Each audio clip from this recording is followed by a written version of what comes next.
插2排，哦，你就是插2排啊，记得要插10字的地方，啊，你脚要踩在那个每一个方格的中间，然后插进去，不必插太深，你插进去，它跟着插进去。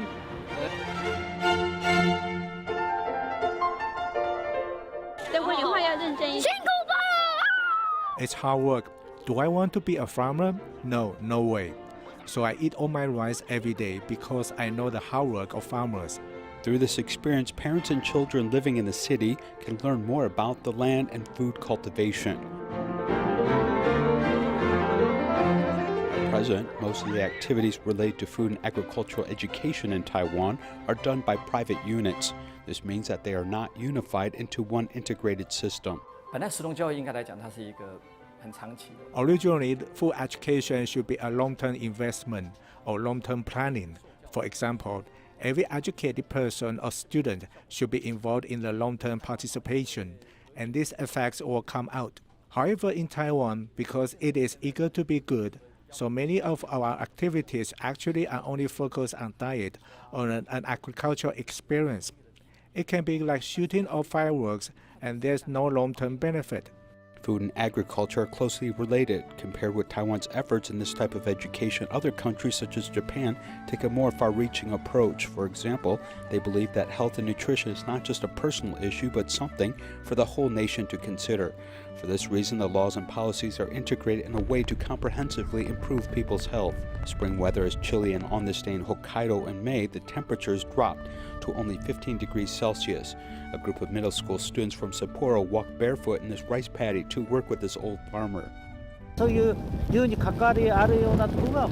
This type of exchange is beneficial to the development of our town.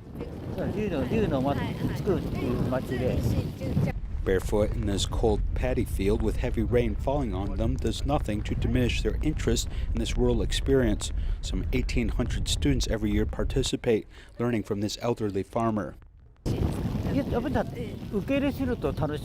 We are also happy to accept students because our town is getting fewer people as many are old and there are fewer young people.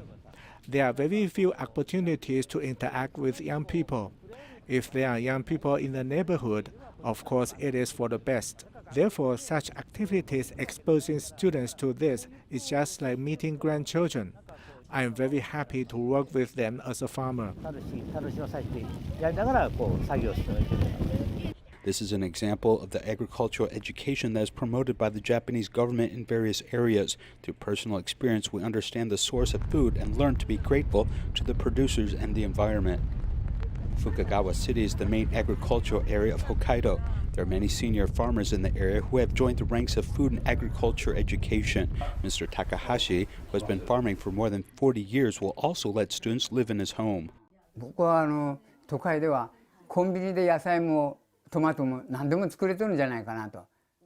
Children in the city don't know how to grow vegetables. They may think they are planted behind a convenience store. We want to tell them that a farmer spends a lot of time growing vegetables, and this is what supports you. This is the purpose of this education. The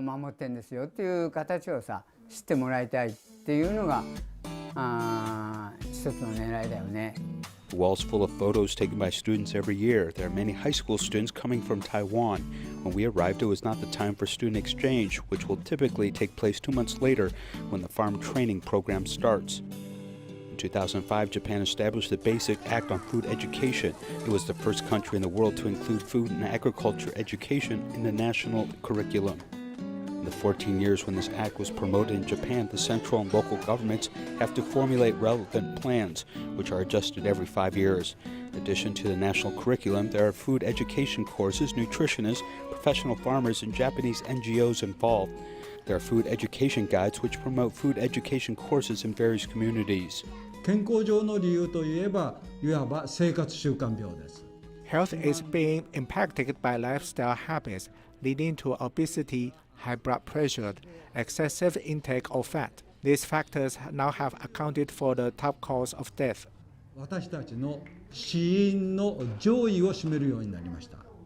Japanese people's dietary problems have led to NGO-initiated food education guides, which came out before Japan's Basic Act on Food Education.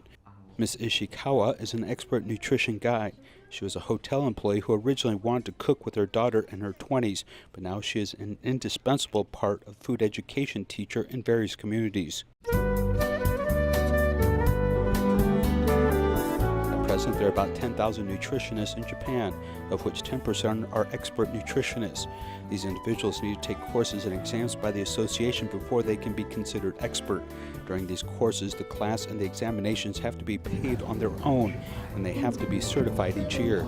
The system was started by a private NGO which helped teach food education. From farm to table, from children to the public, and Basic Act on Food Education has helped mobilize the whole country together to improve their collective health. There are many non-governmental academic units in Taiwan that are actively concentrating on including food education in the curriculum.